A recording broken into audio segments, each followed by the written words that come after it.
मैंने अपने नौकर से कहा, जाओ किचन से जैतून का तेल लेकर आओ और मेरी मालिश कर दो। आज मेरे शरीर में बहुत दर्द हो रहा है। थोड़ी देर बाद वह तेल लेकर आया और मेरे पैरों की मालिश करने लग गया। कुछ देर बाद मैंने उससे कहा कि क्या सिर्फ घुटनों की ही मालिश करते रहोगे, उससे आगे नहीं बढ़ोगे? तो उसने मेरी जांघों की मालिश करना शुरू कर दिया। मेरी बॉडी में करंट दौड़ रहा था और फिर उसने जैसे ही मेरे उन हिस्सों। हेलो दोस्तों, आज की इस रोमांचक कहानी में आप सभी का स्वागत है। मेरा नाम रेखा है और मैं दिखने में बहुत ही सुंदर हूँ। मेरी नीली नीली आंखें हैं, सुंदर होंठ और कमर के नीचे तक घने और काले बाल हैं। मैं एक बहुत ही सुंदर औरत हूँ। अगर मैं गली से निकलती हूँ तो लोग मुझे मुड़ मुड़ कर देखते हैं। मेरे शरीर पर जगह जगह एक से बढ़कर एक प्राकृतिक सुंदरता उभरी हुई है और मेरे शरीर के इस उतार चढ़ाव को देखकर कोई भी पिघल जाता है। मेरी शादी को 3 साल हो चुके हैं पर अभी तक कोई भी बच्चा नहीं हुआ है। मेरे पति ज्यादा रोमांटिक भी नहीं है और वह मुझ पर ज्यादा ध्यान भी नहीं देते हैं। मेरे पति एक बिजनेसमैन है और उनका व्यापार बहुत ही अच्छा चलता है। हम बहुत ही अमीर फैमिली से हैं। काम की वजह से मेरे पति ज्यादातर घर से बाहर ही रहते हैं और घर में मैं अकेली रहती हूँ। घर में मैं अकेली बोर न हूँ, इसलिए हमारे घर में हर तरह की चीजें हैं जिनसे मैं अपना दिल बहला सकती हूँ। पति के घर पर न होने की वजह से मैं भी बहुत मस्ती किया करती थी और उनको पता भी नहीं चलता था। मुझे अपनी जिंदगी में बोर होना पसंद नहीं है, इसलिए मैं अपनी जिंदगी में खुद ही रंग भर लेती हूँ। हमारे घर में मुझे किसी भी तरह का कोई काम नहीं करना पड़ता था। हमारे घर में बहुत सारे नौकर थे जो घर का काम किया करते थे। हमने कुछ ही दिनों पहले अपने घर में एक नौकर रखा था। वह घर का लगभग सारा काम किया करता था और मेरा भी ख्याल रखता था।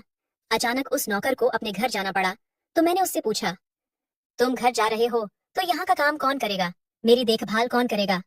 उसने कहा, मालकिन आप चिंता मत कीजिए, मैं अपनी जगह अपने बेटे को भेज दूंगा। मैंने पूछा, तुम्हारे बेटे को घर का काम करना आता है क्या? वो बोला, मालकिन आप चिंता मत कीजिए, वह सब संभाल लेगा। मेरा बेटा बहुत अच्छे से काम करता है। गर्मियों की छुट्टियों में उसका बेटा गांव से हमारे घर आ गया। वह लड़का हमारे घर के लगभग सारे काम करता था, जैसे कि झाड़ू लगाना, बर्तन धोना या कोई भी दूसरा काम जो मैं उसको बता देती थी।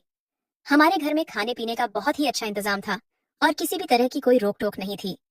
खाली समय में वह अक्सर हमारे गेस्ट रूम में बैठकर टीवी देखता था। मैं भी उसको किसी बात के लिए नहीं टोकती थी क्योंकि मुझे पता था वह बहुत ही मन लगाकर काम कर रहा है। मैं अक्सर पार्टियां किया करती थी। एक बार की बात है कि मैं एक पार्टी से बहुत देर में वापस आई और दूसरे दिन दोपहर के 2 बजे तक सोती रही।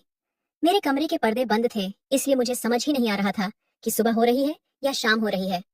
जब मैं सोकर उठी तो मुझे हल्का हल्का सर दर्द हो रहा था, तो मैंने अपने नौकर को आवाज लगाई और उससे कहा, मुझे 1 कप चाय लाकर दो। थोड़ी देर बाद वह लड़का मेरे पास चाय की एक ट्रे लेकर आया और मेरे बेड के पास खड़ा हो गया। वह मुझे घूर घूर कर देख रहा था। मैंने सोचा शायद इसने पहले कभी इतनी सुंदर औरत को देखा नहीं है, इसीलिए इस तरह देख रहा है।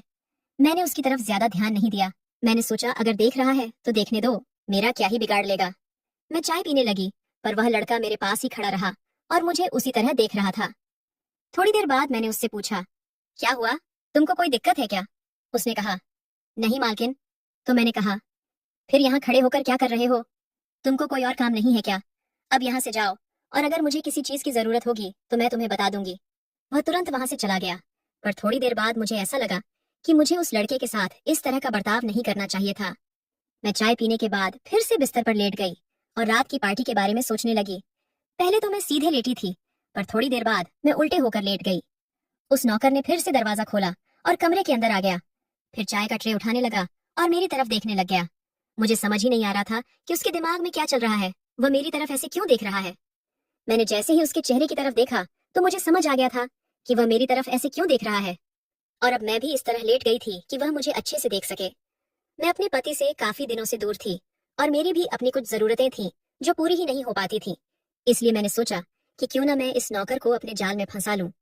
मेरी सारी जरूरतें भी पूरी होती रहेगी और घर की बात घर में ही रहेगी। फिर मैं उसे जानबूझकर वही सारे काम देती थी जो मेरे आसपास होते थे। मैं उसे ज्यादा से ज्यादा अपने पास रखने की कोशिश करती थी। एक दिन मैंने उसे अपने कमरे की सफाई करने को कहा तो वह बोला कि मालकिन, मैं आपके कमरे की सफाई पहले ही कर चुका हूँ। मैंने उसे चिढ़ाते हुए कहा, क्या तुम सच में सफाई कर चुके हो? पर मुझे तो अपना कमरा देखकर ऐसा नहीं लग रहा है कि तुम सफाई कर चुके हो। देखो इन सब चीजों पर कितनी धूल टिकी हुई है, जाओ दोबारा से सफाई करो। फिर वह चला गया और कुछ देर बाद सफाई का सारा सामान लेकर वापस मेरे कमरे में आया। मैं टीवी देखने लग गई लेकिन मेरा पूरा ध्यान उसी की तरफ था। मैं जानना चाहती थी कि उसके मन में मेरे लिए क्या चल रहा है, वह मेरी तरह ऐसे क्यों देखता है। मैंने उससे पूछा, तुम गांव में क्या करते हो? तो वह बोला, मालकिन, मैं गांव के बच्चों को फ्री में पढ़ाता हूँ और थोड़ी बहुत पहलवानी भी करता हूँ। मैंने उससे मजाक करते हुए कहा, तुम्हारे शरीर को देखकर तो नहीं लगता है कि तुम पहलवान हो। वह भी मजाक के मूड में आ गया था। वह बोला, मालकिन, अगर आप मौका दोगी तो आपको जरूर दिखाऊंगा कि मैं पहलवान हूँ या नहीं। मैंने कहा, क्या तुम्हें मसाज करना आता है? क्या तुम मेरी मसाज कर सकते हो? वह बोला, हाँ, मैं बहुत अच्छे से मसाज कर लेता हूँ। अगर आपको मसाज करवानी हो तो आप बता सकती हो। मुझे मसाज करवाने का काफी शौक था। मैं ब्यूटी पार्लर जाकर भी मसाज करवाती थी, लेकिन अभी तक मैंने सिर्फ औरतों से मसाज करवाई थी। मैंने किसी मर्द से आज तक मसाज नहीं करवाई थी। मैं यही सोच रही थी कि अगर यह मुझे मसाज करेगा तो मुझे कितना आराम मिलेगा। मैंने उससे कहा, अगर तुम बुरा ना मानो तो प्लीज मेरी मसाज कर दो। उसने कहा, आप लेट जाइए, मैं तेल लेकर आता हूँ। मैंने कहा, जो तेल की बोतल किचन में रखी है उसे लेकर आओ और उसी से मेरी मसाज करो। वह किचन में गया और जैतून के तेल की बोतल लेकर आया। मुझे भी कई दिनों से मसाज नहीं मिला था और मेरा शरीर भी अकड़ गया था। मैं सीधा लेट गई और वह मेरे पैरों के पास आकर बैठ गया। उसने काफी देर तक मेरे पैरों की मसाज की। वह बहुत अच्छे से मसाज कर रहा था और मेरे पैरों को काफी आराम मिल रहा था। थोड़ी देर बाद मैंने उसकी तरफ देखा तो वह मेरी ही तरफ देख रहा था। वह मेरी ओर देख रहा था और मैं उसकी ओर। दोनों के मन में एक अजीब सी हलचल थी। मैं सोच रही थी कि मेरे शरीर की मालिश करते करते वह अपने आप पर काबू नहीं रख पाएगा और मेरा काम हो जाएगा। इतने जवान लड़के के साथ मैंने पहले कभी मसाज नहीं करवाई थी। मुझे भी थोड़ा थोड़ा अजीब सा लग रहा था, पर मुझे अच्छा भी लग रहा था। मैं सोच रही थी कि वो एक बहुत ही शरीफ सा लड़का है। क्या वह कुछ कर भी पाएगा? और वो सोच रहा था कि वह कैसे अपनी मालकिन को हाथ लगाए, और अगर उसका हाथ किसी गलत जगह लग गया तो फिर क्या होगा। कुछ देर तक हम दोनों ऐसे ही एक दूसरे को देखते रहे। थोड़ी देर बाद मैंने ही अपना पैर उठाकर उसकी गोद में रख दिया और कहा, अच्छे से मालिश करो। तुम किसी भी बात की चिंता मत करो, तुम बस मालिश पर ध्यान दो। उसने अपने हाथों में तेल लिया और धीरे धीरे मेरे पैरों की मालिश करने लगा। मैंने मजाक करते हुए कहा, क्या तुम्हारे शरीर में बस इतना ही दम है? तुम इतना हल्के हल्के मसाज क्यों कर रहे हो? उसने कहा, आप एक औरत हैं और आपका शरीर पहले से ही बहुत नरम और मुलायम है, इसलिए मैं धीरे धीरे मलिक पर रहा हूँ ताकि आपको चोट न लग जाए। मैंने कहा, तुम इस बात की चिंता मत करो और जोर जोर से मालिश करो। उसने पहले मेरी ओर हैरानी से देखा और फिर मुस्कुराने लगा। उसने अपने हाथों पर तेल लगाया और मेरे घुटनों की मसाज करने लग गया। उसकी मालिश से ऐसा लग रहा था मानो उसके हाथों में कोई जादू हो। मेरे पैरों में करंट सा दौड़ रहा था और शायद उसे भी यह महसूस हुआ होगा। मैंने कहा, क्या तुम बस घुटनों तक ही मालिश करोगे, उसके आगे नहीं जाओगे? फिर उसने अपने हाथों पर तेल लिया और मेरी जांघों की मालिश करने लग गया। जब वह मेरी जांघों की मालिश कर रहा था तो उसके हाथ मेरे उन हिस्सों को भी छू रहे थे।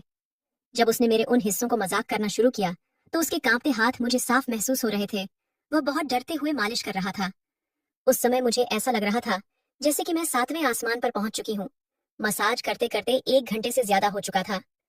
थोड़ी देर बाद वह मुझसे बोला, मालकिन, आप बहुत सुंदर हो और आप बहुत अच्छी भी हो, लेकिन आप दिल की बहुत भोली हो। कल मेरे पापा फिर से काम पर आ जाएंगे और मैं गांव वापस लौट जाऊंगा, पर मैं आपको बहुत याद करूंगा। मैं उसकी ये बात सुनकर बहुत दुखी हो गई थी। मैंने उससे कहा, तुमने मुझे पहले क्यों नहीं बताया कि तुम चले जाओगे? उसने कहा, मालकिन, मैं पहले बताकर भी क्या करता। मैं बस आपसे इतना कहना चाहता हूँ कि आप अपनी जिंदगी में खुश रहो। मैंने कभी कभी महसूस किया है कि आप बहुत उदास हो जाती हो और उसी उदासी को खत्म करने के लिए आप पार्टियों का सहारा लेती हो। आप मालिक से बात कीजिए और अपने खराब रिश्ते को सुधारने की कोशिश कीजिए। अगर आज मेरी जगह कोई और होता तो वो आपका फायदा भी उठा सकता था, पर मैंने ऐसा नहीं किया। मैं औरतों की इज्जत करता हूँ और आपकी भी उतनी ही इज्जत करता हूँ। और इतना कहकर वह चला गया। मैं उसके जाने से काफी दुखी हो गई थी, पर मैं कर भी क्या सकती थी। मैंने धीरे धीरे अपने पति के साथ रिश्ते ठीक किए।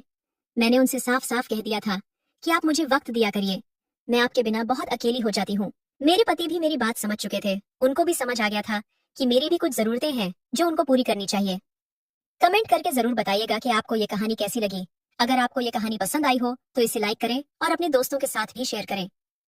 आगे भी ऐसी रोमांचक कहानियों के लिए हमारे चैनल को सब्सक्राइब करें और बेल आइकन दबाना ना भूलें।